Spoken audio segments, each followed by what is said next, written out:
বাংলাদেশের সর্বশেষ গুরুত্বপূর্ণ আপডেট সংবাদে আপনাকে স্বাগত। শুরুতেই সংবাদ শিরোনাম, পরে বিস্তারিত। প্রথমেই জানাবো, উপদেষ্টা পরিষদের বৈঠকে পাঁচ সিদ্ধান্ত গ্রহণ। প্রধান উপদেষ্টা ড মোহাম্মদ ইউনূসের নেতৃত্বে উপদেষ্টা পরিষদের বৈঠক অনুষ্ঠিত হয়েছে। এই বৈঠকে পাঁচটি বিষয় সিদ্ধান্ত গৃহীত হয়েছে। আজ মন্ত্রিপরিষদ বিভাগ থেকে পাঠানো এক সংবাদ বিজ্ঞপ্তিতে বিষয়টি নিশ্চিত করা হয়েছে। এ বিষয়ে গুরুত্বপূর্ণ সংবাদ জানাবো, সঙ্গেই থাকুন। জানাবো, আলহামদুলিল্লাহ, এবার দখলদার ইসরায়েলকে লক্ষ্য করে ব্যাপক হারে ক্ষেপণাস্ত্র ছুড়তে শুরু করেছে ইয়েমেনের হুতি যোদ্ধারা। এতে ইসরায়েল থেকে পালাতে শুরু করেছে ইহুদিদেরকে ধরে ধরে এবার জবাই করবে মুসলিম বিশ্ব। ইহুদিবাদীদের আর রক্ষা করতে পারবে না কেউ। ইহুদিদেরকে এখন যুক্তরাষ্ট্র ত্যাগ করেছে। ইহুদিদেরকে এবার মাজা ভেঙে গুঁড়িয়ে দিতে হবে। ইহুদির বাচ্চাদেরকে ধরে ধরে জবাই করবে খামিনের নির্দেশে। খামিনি জানিয়েছে, আমরা আর কোনো ইহুদিকে রক্ষা পেতে দেব না। আমাদের হাতে ইহুদিরা নিশ্চিহ্ন হবে। এ বিষয়ে গুরুত্বপূর্ণ সংবাদ জানাবো, সঙ্গেই থাকুন। এরপর জানাবো, ইরানে ভয়ঙ্কর হামলা চালানোর জন্য প্রস্তুতি নিচ্ছে ইহুদিবাদীরা। যুক্তরাষ্ট্রের নিষেধাজ্ঞা সত্ত্বেও এবার ইহুদিবাদী ইসরায়েল যুদ্ধবাজ নেতানিয়াহু সরকার তিনি ইরানে ব্যাপকভাবে হামলা চালাতে চান। তিনি বলেন, আমরা ইরানের উপর প্রতিশোধ নিব। আমরা ইরানের পারমাণবিক সমস্ত কারখানা গুঁড়িয়ে দিব। এ কারণে তারা ব্যাপকভাবে প্রস্তুতি নিতে শুরু করেছে। আজ যুক্তরাষ্ট্রের সংবাদ মাধ্যম দ্য অ্যাক্সিওসের এক প্রতিবেদনে বিষয়টি নিশ্চিত করা হয়েছে। সেখানে বলা হয়েছে, ইহুদিবাদী নেতানিয়াহু এই যুদ্ধটাকে আরও বড় আকারে বাঁধাতে চায়। এবারে জানাবো, 200 যাত্রী নিয়ে ঝড়ের কবলে ভারতীয় বিমান।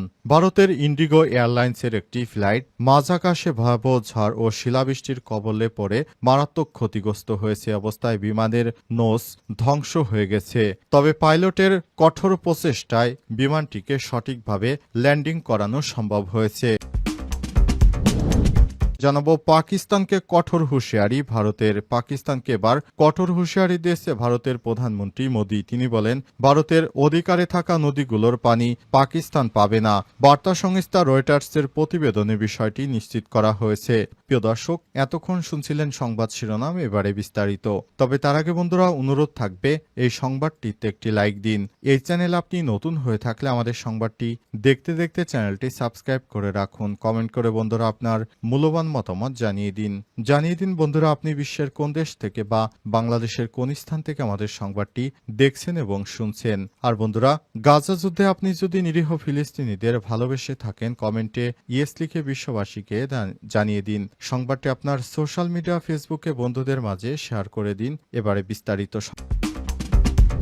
উপদেষ্টা পরিষদের বৈঠকে পাঁচ সিদ্ধান্ত গ্রহণ। প্রধান উপদেষ্টা ড মোহাম্মদ ইউনূসের নেতৃত্বে উপদেষ্টা পরিষদের বৈঠক অনুষ্ঠিত হয়েছে। এই বৈঠকে পাঁচটি বিষয় সিদ্ধান্ত গৃহীত হয়েছে। আজ মন্ত্রিপরিষদ বিভাগ থেকে পাঠানো এক সংবাদ বিজ্ঞপ্তিতে বিষয়টি নিশ্চিত করা হয়েছে।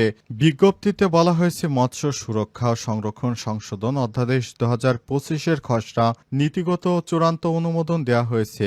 লেজিসলেটিভ ও সংসদ বিষয়ক বিভাগের ভেটিং সাপেক্ষে অধ্যাদেশ খসড়া চূড়ান্ত অনুমোদন করা হয়েছে। এছাড়াও বাংলাদেশ ও নেদারল্যান্ডস সরকারের মধ্যে নৌ প্রতিরক্ষা সামগ্রী সংক্রান্ত সহযোগিতা বিষয়ক সমঝোতা স্বাক্ষরের প্রস্তাব অনুমোদন করা হয়েছে। অন্যদিকে সংস্কার কমিশনের সুপারিশের মধ্যে আশু বাস্তবায়নযোগ্য সুপারিশগুলোর বিষয়ে দিক নির্দেশনা প্রদান করা হয়েছে।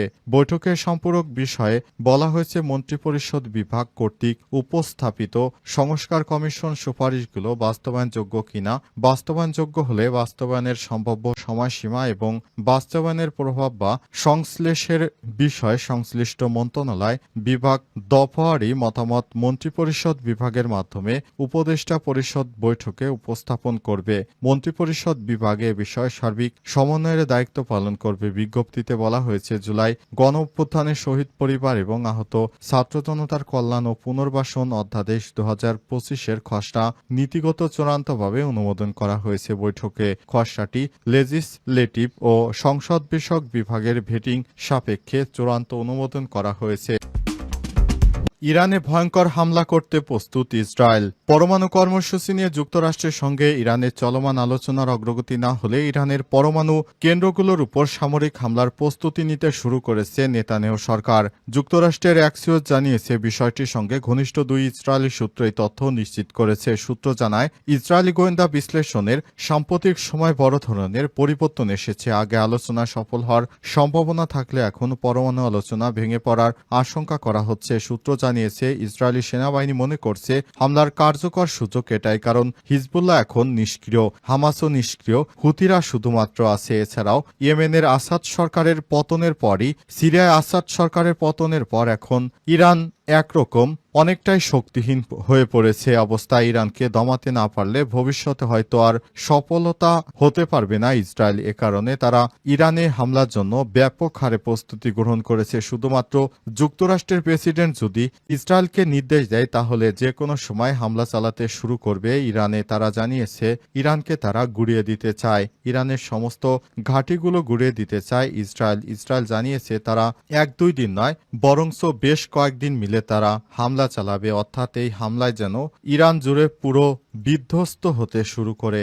আর ইরানে এই হামলা চালিয়ে মোট কথা ইরানের সমস্ত পারমাণবিক স্থাপনা ধ্বংস করে দিবে দখলদার ইসরায়েল। এই পরিকল্পনা মাথায় নেই তারা সামনের দিকে এগিয়ে চলেছে। দখলদার ইসরায়েলি বাহিনীকে থামাতে ইরানের পক্ষ থেকে ও সতর্কবার্তা দেওয়া হয়েছে। ইরান জানিয়েছে, যদি ইসরায়েলে ক্ষেপণাস্ত্র হামলা, ভয়ে পালালো লাখ লাখ বাসিন্দা। ইসরায়েলে ক্ষেপণাস্ত্র হামলা চালিয়েছে ইয়েমেনের হুতি যোদ্ধারা। ইয়েমেন বিদ্রোহী গোষ্ঠী হুতিরা এই হামলা চালিয়েছে সরাসরি ইসরায়েলে।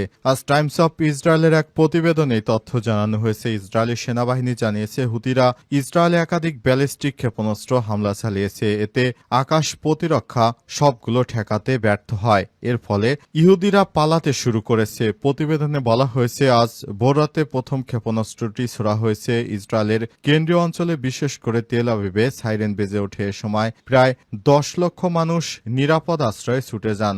মাগেন ডেভিড আদম জরুরি পরিষেবা সংস্থা জানিয়েছে, আশ্রয় নেওয়ার সময় একজন ব্যক্তি হালকা আঘাত পেয়েছেন। দ্য টাইমস অফ ইসরায়েল জানিয়েছে, ভোর 3টা নাগাদ এই হামলা শুরু হয়েছে এবং একের পর এক হামলা চলতেই আছে।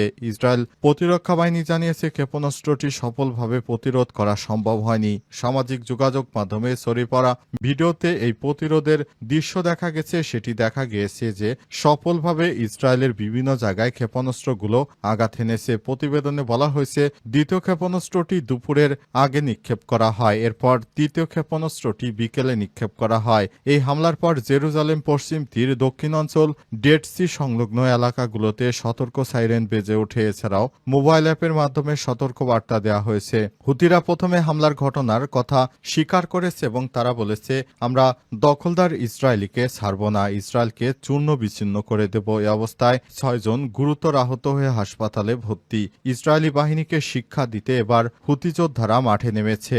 ইনশাআল্লাহ এ বিজয় মুসলিমদেরই হবে।